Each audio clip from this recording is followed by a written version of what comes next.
heads off. Man, we need Minka to do some of that Minka. Never say never, but never. We do not care. Forget the opponent. They're nameless gray faces. I would much rather say whoa than sick 'em. I never seen a dude crib one in the preseason be unemployed. Comfort is not something that we seek. Ball in the hand plus grass. Ball in the hand plus grass. Whoa! No excuses, no explanations. I don't think a lot about the things that I say, to be honest with you. Hello, everybody. Welcome back to another edition of the Raw Prospect Podcast. My name is Michael Wein. Tuesday, May 7th, 11:15 p.m. high atop Houston, Texas. A beautiful Houston, Texas at that. Welcome back to another thrilling edition, an NFL edition of the Raw Prospect Podcast. And as you can probably tell by the intro, you know what we're talking about today. This is our Pittsburgh Steelers Offseason Manifesto. We're through the draft. We're through free agency. We're going to address both. We also have some burning questions. And then at the end, we'll be talking some bigger picture stuff, including an early over-under win total prediction for the Steelers. We know the schedule comes out soon. And so it's a loaded episode. So let's get right into this. Before we do that, make sure you like and subscribe. Check out all our content on our channel. And as we get into this, let me welcome in my esteemed co-host, Mr. Nixon. What's up? Nothing much, man. Just finished watching my Mavs kind of get blitzed in that fourth quarter against the Thunder in Game 1, but I'm ready to get my mind off it. I'm excited to do this episode. We've been waiting to do this one for a while. This was actually one that we had planned for just after free agency and before the draft, but we're finally getting to it. Yes, it's May. This is a time where you kind of see the third wave of free agency happening with some of the leftovers from the initial window. But today's episode is going to focus on the Pittsburgh Steelers, and then in 1 or 2 weeks, we'll have an episode focused on the Dallas Cowboys. So let's get right into this. I think we should start with some of the burning questions that we came up with. So what is our first burning question? Our first burning question is, what does Mike Tomlin need to do to secure his future with Pittsburgh? Do you want me to go first, or do you want to go first? Yeah, go ahead. This is your team. You're going to lead this episode. Okay. So Mike Tomlin has 1 year left on his contract. The Steelers typically extend him in 2 to 3 year increments. So they typically give him a 2 or 3 year extension every couple of years. And that's been the case for a long time. As we know, the Steelers have been a very stable organization, one of the more stable organizations in the NFL when it comes to continuity and coaching. Talk about going from Chuck Noll to Bill Cowher straight to Mike Tomlin. 3 coaches in 50-plus years. They're very loyal to their coaches, but where really this conversation, I think, begins is Mike Tomlin needs to get back to winning playoff games to really secure his long-term future in Pittsburgh. We know what he's done in the regular season. No losing seasons. Now, he's had a couple 500 seasons, but nothing below 500. He's gotten teams to the playoffs with very subpar quarterback play and offensive line play the past couple years. He's dealt with injuries. He's dealt through third-string quarterbacks, Doug Hodges. He's dealt with a lot. Yeah. Some crazy players that we could have a long conversation about. A tough division. And he seems to always motivate them enough to get them through the regular season. But at the end of the day, 7 years in the Pittsburgh Steelers organization without a playoff win is not going to cut it. And that's where a lot of the hot seat conversation, whether or not you believe in it or not, comes into play. So it'd be nice with the moves that we've made this offseason if we could get in the playoffs, but not just get there, win a playoff game. And it's crazy saying that because that 10 years ago, that was never the standard, but got to start somewhere. And it's, I think it starts there. If he wants to be around for 5 to 10 more years, which is what we're really talking about, long term, he needs to do that. So that's my answer to that question. What do you think? Yeah, I think you're right on the money with it. The one thing I'll add is just that I'm curious to see the pairing of him with Assad Khan as the general manager and some of the more aggressive moves that he's been making, I think are more aligned with what the modern NFL is. Historically, the Steelers have been a team that is, fine with, just building through the draft, building in-house, and that has worked for them for a long time. But I think now with Assad Khan, things are starting to shift a little bit. He's starting to be a little bit more aggressive with the moves that he's making, particularly in free agency. Because particularly even with the quarterback position, I think that's the very telling part of it. Like the fact that he was willing to, completely move off of Kenny Pickett and bring in, 2 completely new guys, just shows the, difference in mindset compared to past years. So that's the only thing that I'd add to it is just from, if say they win 10 games next year, but lose in the playoffs, I still would feel like if they looked good in the regular season and really competed well in the playoff game, I still would feel like I'd want to build and see what this pairing can do. Yeah, Omar Khan's a whole nother conversation. What he's done the past really year and a half, turning over some of the bad decisions that were made by Kevin Colbert near the end of his career and his tenure as the GM, has been work that is, I think, greatly appreciated by Steelers fans. And we'll get to some of that work that he has done this offseason.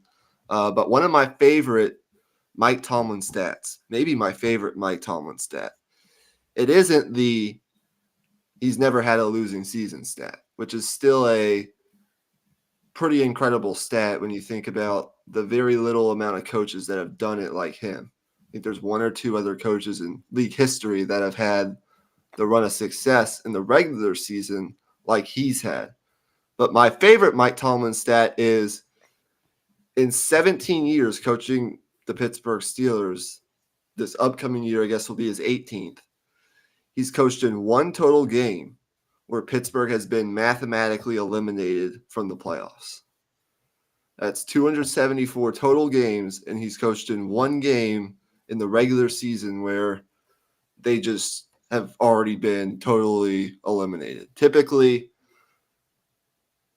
in week 7, in the last couple weeks of the season, they've always had an opportunity to get to the postseason. Now, a lot of that, especially in the past half decade, has required other teams to lose. They've needed some help with as strong as the AFC has become. But, 10 years ago, there wasn't any Patrick Mahomes. There wasn't Joe Burrow. There wasn't all these great quarterbacks that we have now. Now there were a couple really great ones, Peyton Manning, Tom Brady. But when you really think about the run that the Steelers have had, it wasn't like they were losing to Tom Brady every year in the postseason. They had a loss to Tebow. They had a loss to Flacco. They had a loss to Baker. They had a loss to Blake Bortles. I think that was the more frustrating part from a Steelers standpoint, was not being in the AFC Championship game as much as we probably should have been in the prime of Big Ben's career. But with all that being said, I do think the Steelers are going to give him another 1 or 2 years at minimum after this upcoming year, just because there's a lot of uncertainty around whether or not Russell Wilson could be a guy for the next 2 to 3 years and how competitive they could possibly be with him, or if Justin Fields is potentially the guy moving forward. I do think they want to give that quarterback situation a chance, and they want to see this new roster with the new regime and Omar Khan. But if we're talking 5 to 10 years down the road, is Mike Tomlin going to be in Pittsburgh? He needs some playoff wins. Definitely. I agree with that for sure. So what's our next question? Next question is, what can Arthur Smith do to maximize the Steelers' offense in 2024? Ooh, that's a great question. But what we know, came up with it. we know one of the things that had to happen was Matt Canada had to go, and they let him go mid-season actually last year, which was the most surprising part about that, because the Steelers, if they get rid of coaches at all, which doesn't happen very often, it typically happens after the season. But they had enough of that. And as you guys probably know from watching a couple Steelers games last year, the fans let them know at the game that they were displeased with the job that Matt Canada did. But I think when it comes to Arthur Smith, and we'll talk about this when we get to the Steelers draft, what you've seen the Steelers do the past 2 years since Omar Khan took over is I think they've bought into the identity that an Arthur Smith offense is going to take on, what we've seen from Arthur Smith. And I like that. The physicality in the run game with the two backs that they currently have, Najee Harris and Jalen Warren. Those two backs need to be utilized, and I think they will be. Use, I guess, that running game that we saw at the end of last year. And it's probably going to be different because it's a different offensive scheme, but you've got most likely 2 new starters on the offensive line. You're probably going to have Broderick Jones move back to left tackle, or if not, he'll stay at right tackle. You'll have Fatanu at left tackle, and then you'll have Zach Frazier at center. So you need to utilize a lot of this athleticism that you've drafted over the past couple of years on the offensive line, and use that two-headed monster of a run game. I really think this running game is going to be, as long as Frazier and or Fatanu don't seriously bust, I do think this run game is going to be a top 10 run game, because I do think they're going to run it a lot and then play the passing game off of it. It's what I hope. I hope Arthur Smith just kind of does what he did in Tennessee. If he can do that, then the Steelers will be sitting pretty. I do worry about where this receiver room sits right now, but we'll talk about that when we get to the free agent portion of this episode. But I think it's quite simply just play to your strengths. And I think the strength of this offense is going to be the running game. Yeah, agreed. And I think, the interesting part will be the fact that Arthur Smith is primarily a wide zone run game type of guy. Mm-hmm. And clearly the Steelers have drafted guys that are comfortable running that. So that'll be a big change. The Steelers have always been, as long as I can remember at least, just a head up, power type of running football team. And now that they're going to wide zone, it'll be interesting to see whether that possibly works better for Najee Harris and Jalen Warren in terms of their comfortability, in terms of, their vision and all that type of stuff. I think it could possibly help Najee Harris. I think it will maybe give him, more time to kind of pick up speed in the backfield almost. So it could be beneficial for the running backs, and I think, the wide receiver room. We'll get into it later, as you said, but I loved the pick of Roman Wilson. He's a guy that has the separation ability in the short to intermediate game, and the run blocking that fits this offense as well.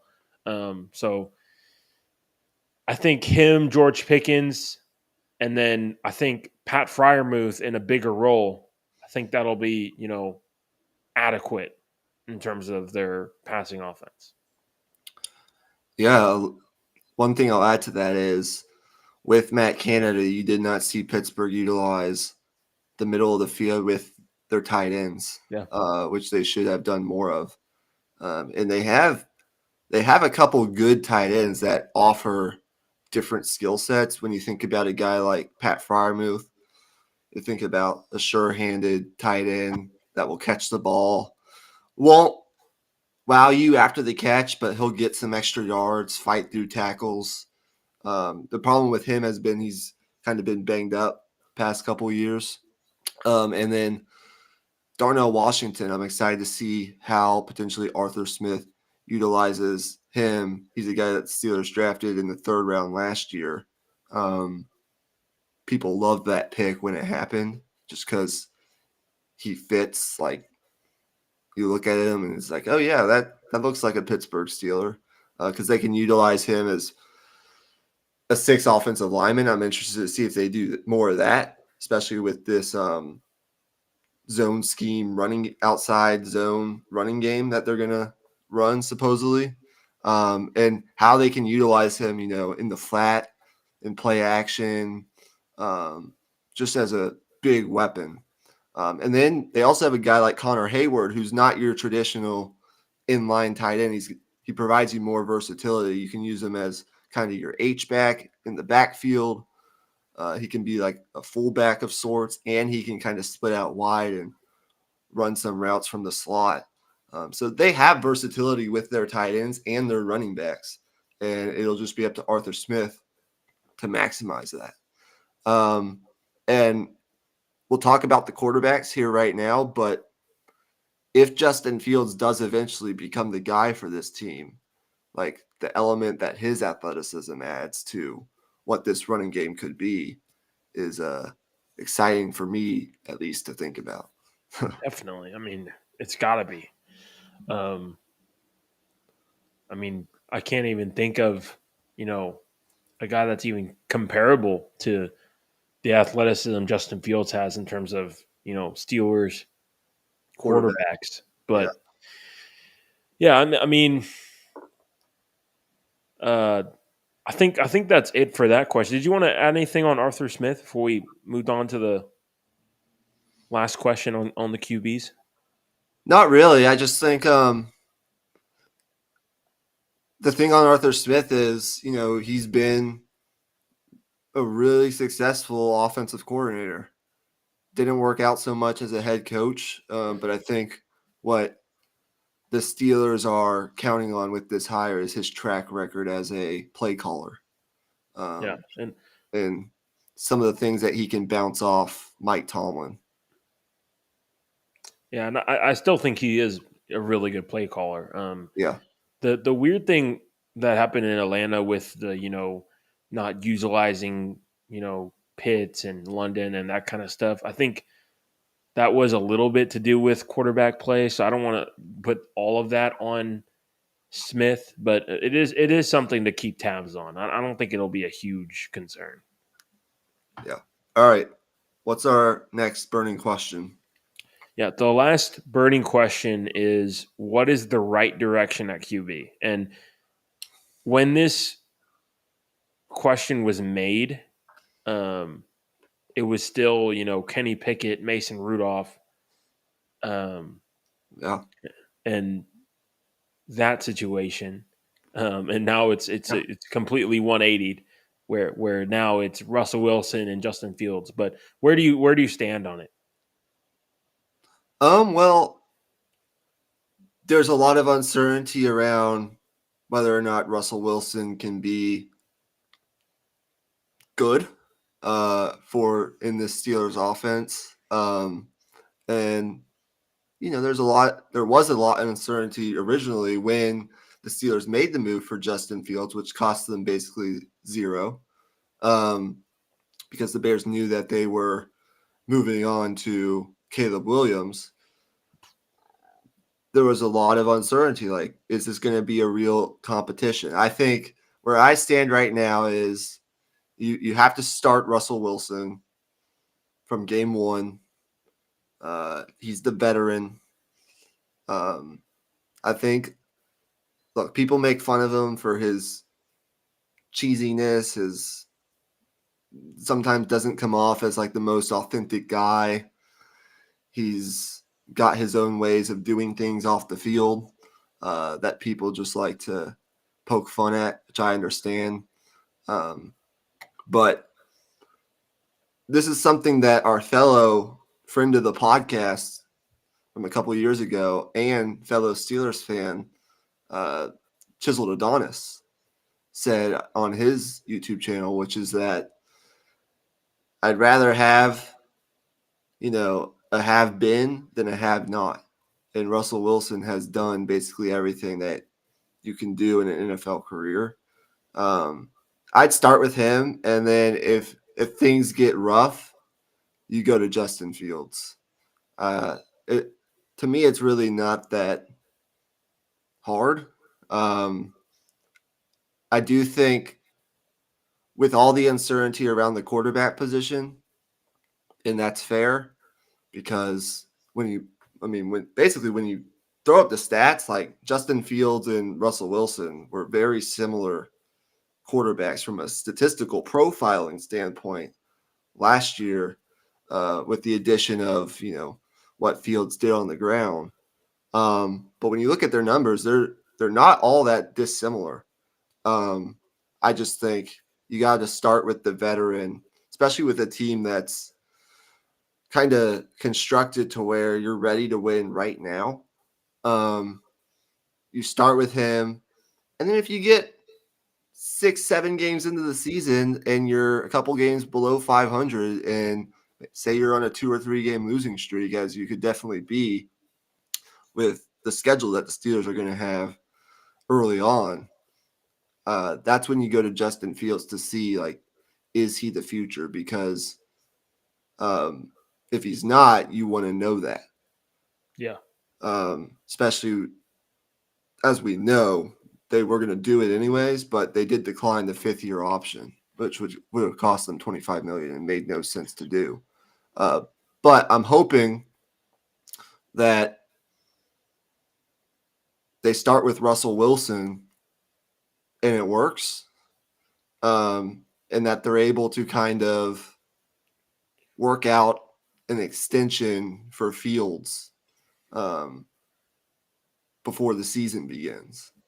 But I just, from Fields' perspective, I don't know if he's going to be willing to do that. I know that he likes Pittsburgh. I know that he likes being in Pittsburgh.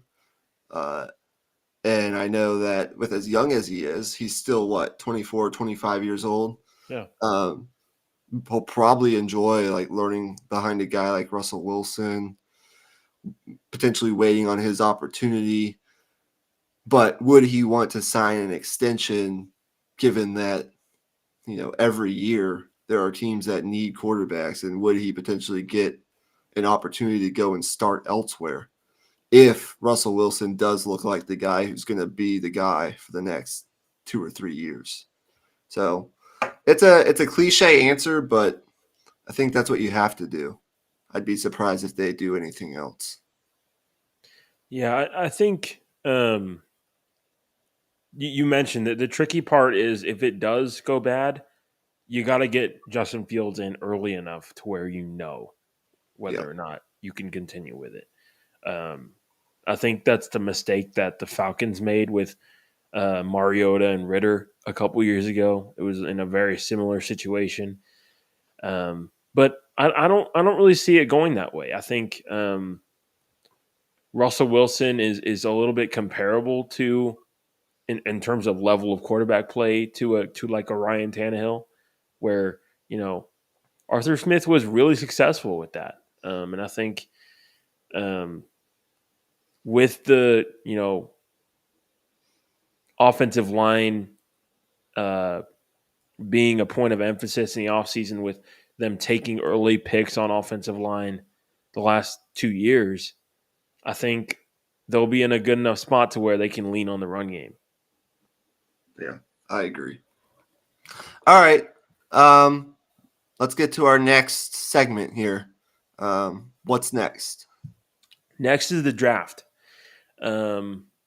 I guess we can just go through each pick and then I guess just give a grade. So first round pick at pick number 20 overall, Troy Fontenot, the tackle out of Washington. What do you think? Yeah, I like the pick.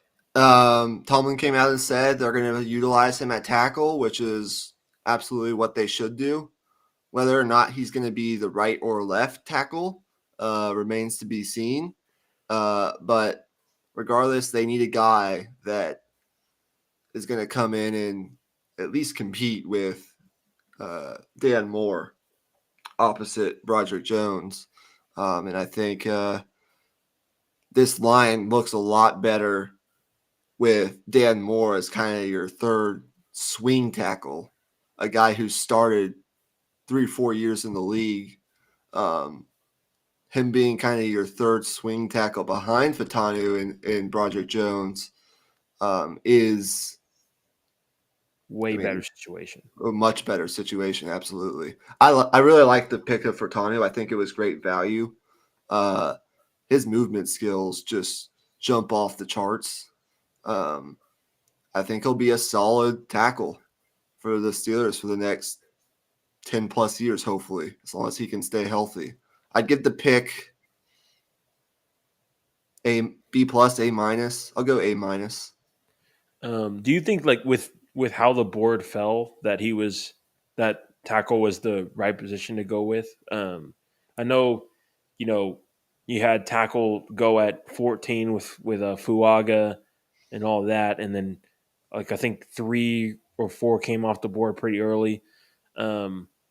Do you think tackle was the right move, or do you think you would have liked to have seen, maybe Quinyon Mitchell or something like that? I mean, I would love Quinyon Mitchell, but I do think from a team building standpoint, tackle was the correct move. Offensive line was absolutely the correct move. Yeah, I agree. I think it's a really great fit in terms of what they want to do with their running game. I think he's a really good pass blocker out of the gate, but I think the fit with wide zone running scheme, his ability to, be explosive off the ball and reach block, I think is going to be really effective right away. And that's exactly what they needed. So I'll give it an A. I think just a solid A. Zach Frazier with the second round pick at number 51 overall to play center. What'd you think? Love it. This is one of my favorite picks of this entire draft for Pittsburgh. There were some that thought he was the best center, depending on who you asked. Now, obviously, Grant Barton, Jackson Powers Johnson were the other two that were talked about the most. I honestly thought Pittsburgh would go Graham Barton in round 1. We heard a lot of smoke about that, but I don't think they expected Fontenot to be there at 20. I like Frazier. I think his mentality fits. I think he's a pretty decent athlete. There's been a couple experiments in Pittsburgh that haven't worked out at the center position since Marquise Pouncey retired. They tried the whole Kendrick Green thing, which was an absolute utter disaster. He was a guard, not a center. But this is a guy. This is a guy who just his mentality fits Pittsburgh. He broke his leg and limped off the field or walked off the field on his own. It just screams Steeler. I like it. The fact that they were able to go get the tackle that they needed and then had the balls to wait to get Frazier where they got him, not having to like trade up, having that patience is what I really like most about this Steelers draft is the value that they got in these players. Yeah. Because in the second round, you saw Jackson Powers Johnson come off relatively early, and it was just kind of a waiting game to see if Frazier was going to fall to them. Because after that, I'm not going to act like I know the center class for the 2024 draft, but you would have been in a weird situation. Let's just say that if you hadn't gotten Frazier. I give both those picks like an A minus. I like them. I really do. We'll just have it's kind of a wait and see approach.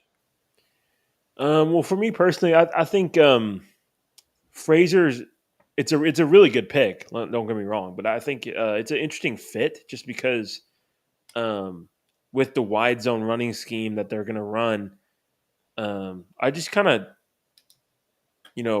a question mark is what will his ability to bucket step and get off the ball and reach block kind of like that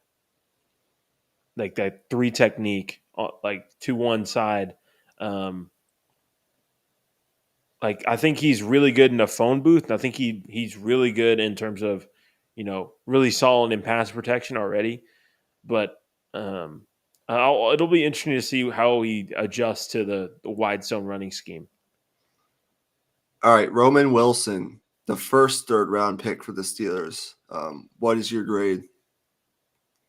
I loved this pick. I think his kind of with what you similar to what you said with Frazier, his mentality it screams Steeler. Like you watch his tape, not even just his route running stuff, like his pass catching.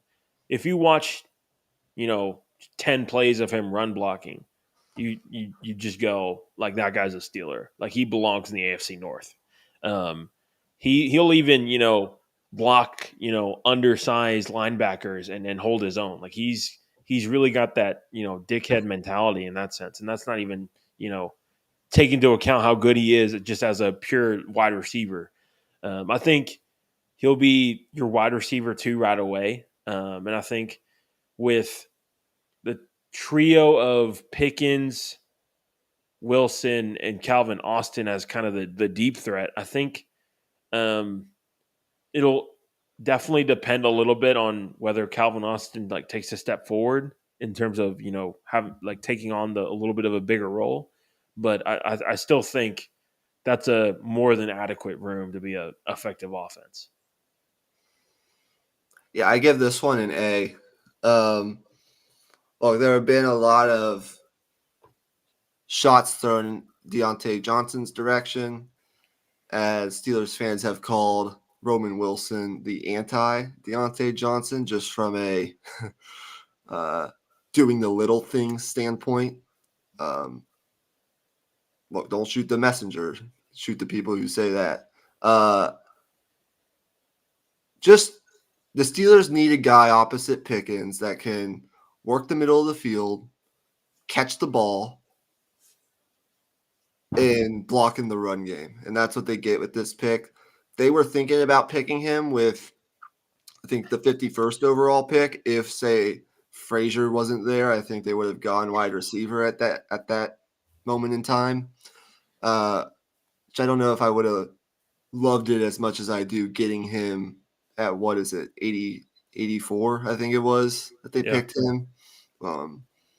I give this one a solid A. Yeah, I'm right there with you. Next one is a pretty interesting one. Pick number 35 of the third round. You take the linebacker out of NC State, Peyton Wilson, falls to you. We saw him, kind of near, fringe first round, early second round in some of the, PFF mock drafts that we did. But what did you think of this pick? What was it? The 98th pick, I think it was. Yeah, something like that. I have it as like the 35th of the third round, but I'm not sure the. I think it was the 98th pick. His production speaks for itself. The only real question with him is how much are you going to get out of him at the NFL level? There are a lot of scouts around the league that believe that he could potentially be a first contract guy and then probably not much after that just because he doesn't have an ACL in one of his legs. I think he had something crazy like I don't know how many surgeries he's had in his football career, but he's had bad injury luck, and that's the question. Yeah. But I mean, look, if you give me 4 years of high level production at the linebacker position next to Patrick Queen, in the time that Patrick Queen is currently signed to be a Pittsburgh Steeler, that's plenty good enough for me to give this pick an A+, because you got a first round talent, borderline first round talent in the late third round. I'd probably give it more like a B+, just because there's a lot of question marks around his medicals. The Steelers were comfortable enough with his medicals. I think the fact that they were able to get him at 98 probably played a part in that. But yeah, I mean, the player itself is really good player, productive player too. You don't see guys like him at the linebacker position. Those guys don't grow on trees. His like size and speed, coverage instincts. Yeah, that right there. What you just said is something the Steelers have really been searching for in a linebacker ever since Ryan Shazier went down. So, I really like it. I really like all four of their first picks. I'd give the Peyton Wilson B+, just because I have some questions. But yeah, I'm right there with you. But I also just think he's a great fit in this room, even with the health concerns, because I think you can have him kind of be your third down linebacker, because you have Landon Roberts as your run stuffing type of linebacker, and then Patrick Queen as your three down guy. So I think Peyton Wilson, at the very least, I think could come in on third downs, be a really good blitzer. He did a lot of blitzing at NC State, and also be a good coverage player on those types of long third and long situations. Yeah, I like that. Kind of have a Landon Roberts and Patrick Queen as your first and second down guys, but then bring in Peyton Wilson on those third down passing situations.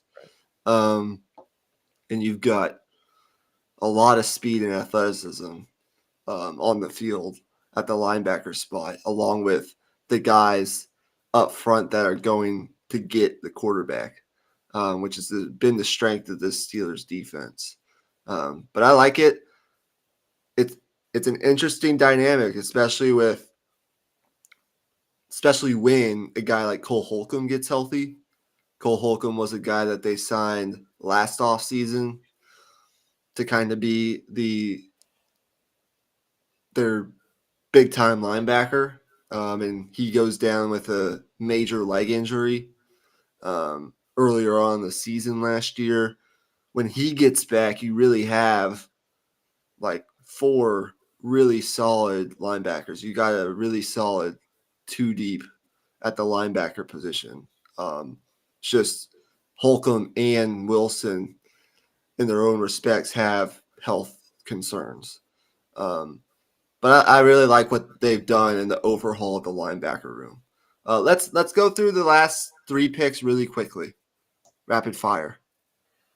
Yeah, so next was Mason McCormick out of South Dakota State. I really like this pick. I as a guy who I think within the next 2-3 years has the chance to compete to be a starter at either of the guard spots, which I think in the fourth round is a solid pick. Yeah. I like what Brett Coleman of Bootleg Football said about this on Mina Kimes' podcast. Mason McCormick was a guy at the Shrine Bowl that was asked to play center some, and he was the best center at the Shrine Bowl. So what he'll allow the Steelers to do, I think, is with his experience calling protections at both the center spot and line and guard spot in college, being the best offensive lineman at the FBS level, or FCS level, excuse me. He'll allow you to only really dress like probably 7 offensive linemen on game days because he can be your swing guard and your backup center behind Zach Frazier with his experience playing at both those positions. He's it's really cliche, but he also fits into the category of like, oh yeah, you watch him, put guys on their ass in college, although at a lesser level of competition, that looks like a Steeler. Yeah. He's got good movement skills for a big guy like himself. I think Brett Coleman said he's like the 7th or 8th most athletic guard prospect to come out of the draft in like 20 or 25 years, just based off his measurables, I guess. Yeah, RAS score, all that kind of stuff. Yeah. I like it. He'll give them some versatility and depth on the offensive line. It's hard to. He's a guy I could see, like, if someone goes down, he goes in and plays well. He could, not give that job back with, his ability. Yeah, I think that's what the Steelers are hoping. He'll come in. He's going to sit behind James Daniels, who's in the last year of his deal with Pittsburgh and has been a good player for them. They went out and signed Isaac Seumalo to a 3-year deal last offseason. He's going to play the left guard position. I think he's basically locked into that position as long as he doesn't go down with injury. And he was really solid last year. But I think what the plan will be is he can be a guy that steps in right away for you if there's an injury that happens. But next year, when James Daniels becomes a free agent, I think the plan is, or it looks like at least, for Mason McCormick to step into that role eventually. Right. Okay. Last couple picks. We'll go pretty quickly here. Logan Lee, interior defensive lineman out of Iowa. I think he'll be I'm pretty confident that he'll make the team. I think they'll use him as a depth piece on the interior defensive line as a run stuffer. I think he has some decent athletic traits as well. I think that can be developed with. So solid pick there. And then I'll just say my piece on Ryan Watts, a guy that we know and love from Texas, of course. I think this is a great fit for him. I think with him, possibly making the move over to safety, he gets to learn from Patrick Peterson, who just made the same transition to safety. I mean, talk about a great fit. I mean, that's as good as it gets. Yeah, I think Logan Lee is kind of a wait and see for me. They obviously need some depth on the defensive line, so I'm not tripping about that. Cam Hayward, he's not going to play forever. I do think Keanu Benton is a guy that is a breakout candidate for Pittsburgh this year. Definitely. I look forward to what he can do as kind of the other guy next to Cam Hayward. But you also have Larry Ogunjobi in the equation. So that's kind of your front line on the interior. But Logan Lee's, he's a little bit of a tweener for me. But he's got, as you mentioned, some decent athletic traits that I like. He played on a really good defense in a winning program at Iowa. So I guess he'll stay wearing the black and yellow, which is nice. It's a solid pick. And the 6th round? Sixth round, second pick of the 6th round. Yeah, it's a fine pick there. I'd give it probably like a B-. And then Ryan Watts, high pedigree guy, started at 2 major college football programs at the highest level. Was a solid corner, had injuries last year that kind of made it a bumpy road near the end. Has concerns at the NFL level at the corner position. But as you mentioned, I think the Steelers will probably end up flipping him to safety. He'll be good depth there. We'll see what happens with Patrick Peterson. He's not actually currently signed right now. They obviously could circle back around to him and sign him as kind of their slot corner, because I do think they need, when we talk about post-draft needs for the Steelers, I think they still need one more veteran wide receiver and a slot corner, which they don't currently really have at their disposal right now. But still, I mean, you get to learn from Minkah Fitzpatrick. Yeah. And they bring in a guy like Deshaun Elliott, who also played at Texas. He's been a solid player in the NFL for a couple years now. So DeMonte Casey still on that safety depth chart. Those are guys that have been around the block. So I do think I like it. I mean, it's good depth. Those last 2 picks are good depth at the very least. I think you got this year, I think you got 3 starters. I don't know that Peyton Wilson will start right away, although I think a lot of Steeler fans would like him to, because he's the new shiny toy at the linebacker spot, and Steelers fans absolutely love that. But I do think it's going to be a Landon Roberts and Patrick Queen. But you do have, I think you got 5 potential starters out of this draft, which is really, really good stuff by Omar Khan. Home run, yeah. It's I think Fatanu starts right away, whether it's at left or right tackle, we'll see.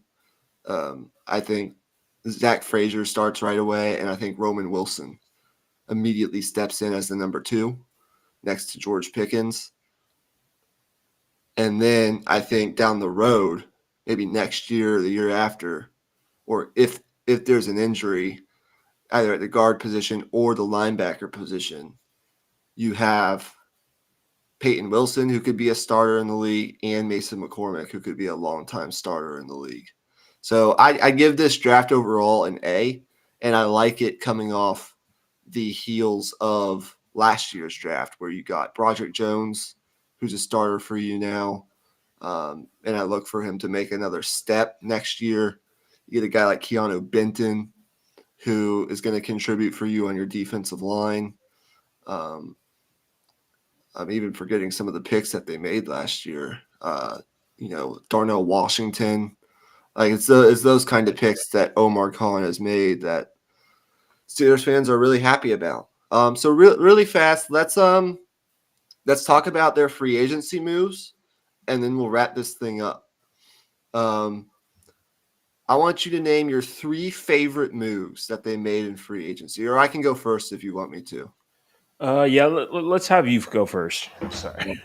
Well, aside from the quarterbacks, which we kind of already talked about, my 3 favorite. Number 1, Patrick Queen. 24 years old, really productive in Baltimore. Started a little bit slow. The question is, he really took off as a linebacker when they brought in Roquan Smith. His production really shot through the roof. Will he be kind of that same guy not having Roquan Smith next to him? It's a fair question to ask, but I do think he's matured enough now, and I really love it. I thought he was going to be a guy that got 20+ million per year, just because of what the kind of linebacker that he is, how young he is, and also how productive he was. And that's just kind of what I thought he was going to demand. But to get him at 13 million per year over the next 3 years when he's a 24-year-old All-Pro is my favorite move of free agency for Pittsburgh. Next, I have to think about this one. Trying to think of all their moves that they made. I think a tie for me would probably be getting Cameron Johnston, who was the punter in Houston last year, and Cordell Patterson later on in the process. I really like those two moves from a special team standpoint. Steelers have had major issues punting the past couple of years with Presley Harvin. Just didn't get the job done. Really underperformed as a punter that they drafted a couple years ago out of Georgia Tech. They need a productive guy. They've been looking to find like a solid punter the past couple years. And I think Cameron Johnston will provide that for them. And then Cordell Patterson with the new kickoff rules, I think is really interesting. He's obviously well known as a really good kick returner. He is older now. But I do think like as a veteran, kind of a Swiss Army knife that they can still use on offense that Arthur Smith is familiar with. I like those two moves from a special team standpoint. And then I have to think about the third one, but I'll let you kind of take it from there. Yeah, I think I'm right there with you on the Patrick Queen move. That was the big headliner, of course. But the Cordell Patterson move, I think, definitely is an underrated one. I think he could even be used on offense, more than people might think. I think obviously special teams, he'll be on kick return. He'll be on probably on kickoff duty as well, and the punt coverage team as well. He'll be Swiss Army knife within everything. I guess my third one would be Justin Fields. Yeah. Just because of the process that they took to get him, I think was excellent.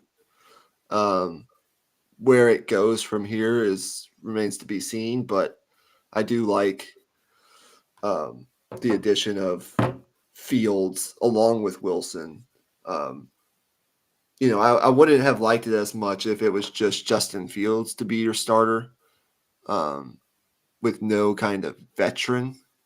But the fact that you go get Wilson and Justin Fields for like the price of what Mitch Trubisky is going to make this upcoming year, wherever he's playing, is I like the process that it took to get there. So with all that being said, if you had to give a grade to this overall Steelers off. Did you want to talk about Najee Harris? Sorry. Yeah, let's do that real fast. Steelers declined his fifth-year option. His fifth-year option was sitting around $7 million, just a little under that, I believe. There's a lot of debate right now amongst Steeler fans whether or not that was the correct move. Obviously, Harris is a guy that has been a leader in the locker room, has still put out 3 consecutive 1,000-yard seasons as a Steeler, running behind subpar offensive lines in an offense that was pretty basic, not very innovative. So I obviously, I'm interested to hear what you think. Should the Steelers have picked up Harris's fifth-year option for around $7 million, or do you think it was the right move to not pick it up? What do you think? Yeah, I do think it was the right move. I think with Harris, obviously, there is the potential of, oh, you brought in all these new offensive linemen and the new run wide zones and running scheme, and he goes off for 1,500 yards and maybe like 1,800 all-purpose yards or something like that. That is on the cards here for sure. But I think the reality is a guy who's aging and the style of back that he is.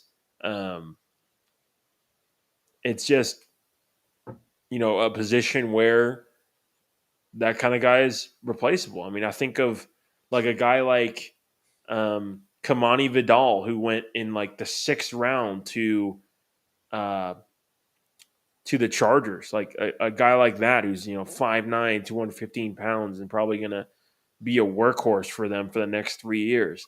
Like getting those type of guys in the 6th round is proof that like some of these guys that you're paying $7 million a year for the same production, it can be a little bit of a opportunity cost. Yeah, I go back and forth on it just because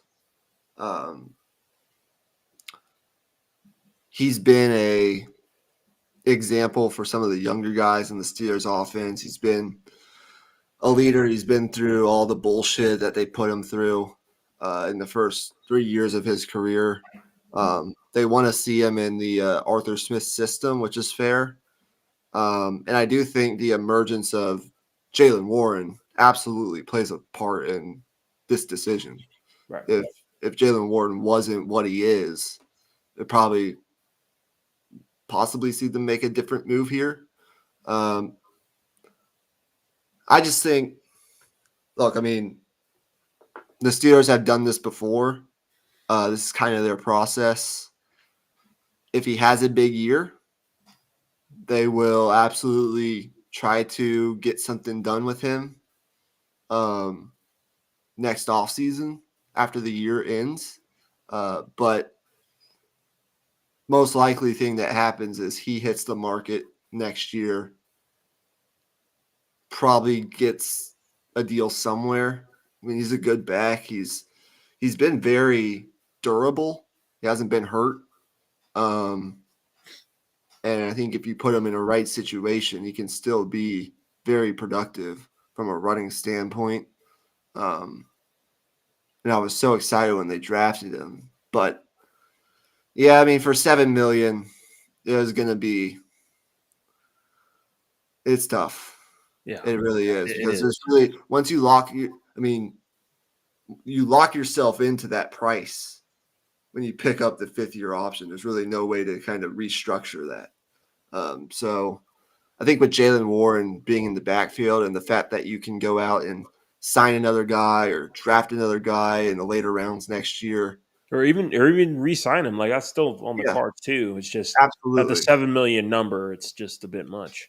Absolutely. We'll see. So overall, let's wrap this thing up.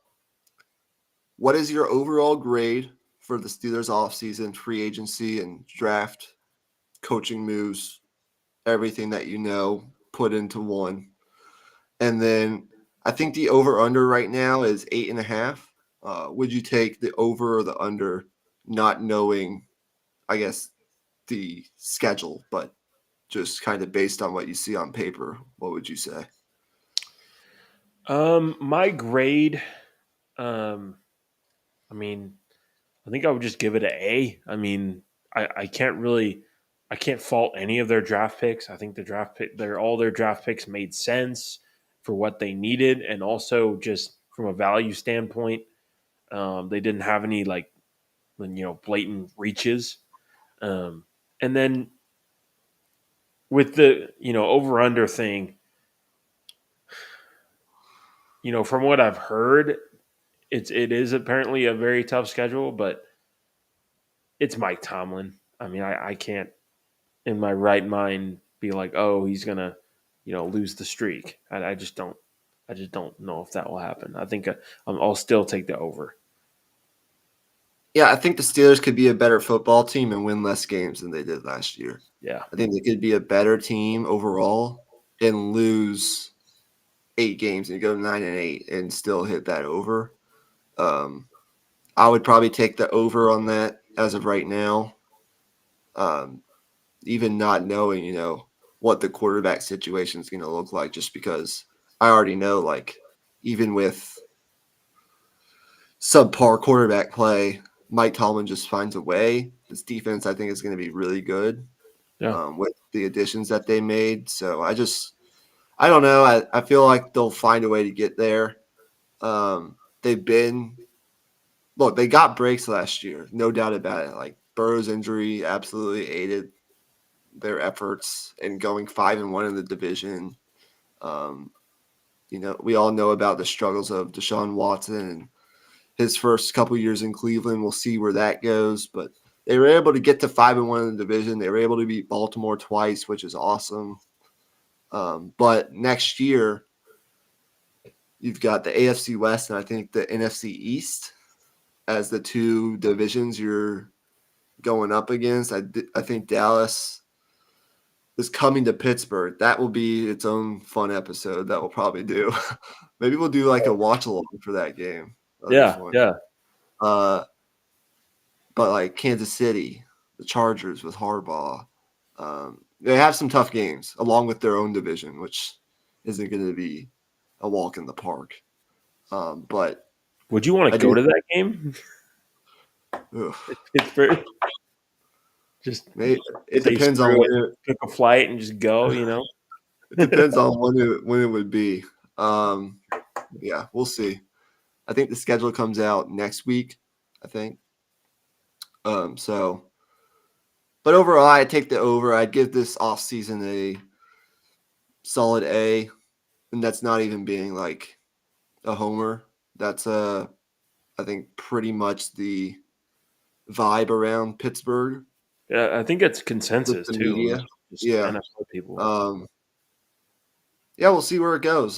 This was a really fun episode. I'm glad I got to talk 1 hour of Pittsburgh Steelers football, and hopefully you enjoyed it too. Yeah, it was a lot of fun for sure. All right, what's next coming on the channel here in the next week? You want to kind of tee something up for our people here? We do have a person watching. Well, we're planning on doing a watch along for Game 4 of Nuggets Timberwolves, and it's looking more and more like it might be a closeout game, but we'll still who would do have it. Thought? Who would have thought that? Yeah, I mean, we'll still do it. And then coming up after that, we'll do our PGA Championship preview, same as usual, the draft, and then kind of that our little competition thing to see who's drafted the better group of players. Am I forgetting anything? Dead hole. We're gonna do.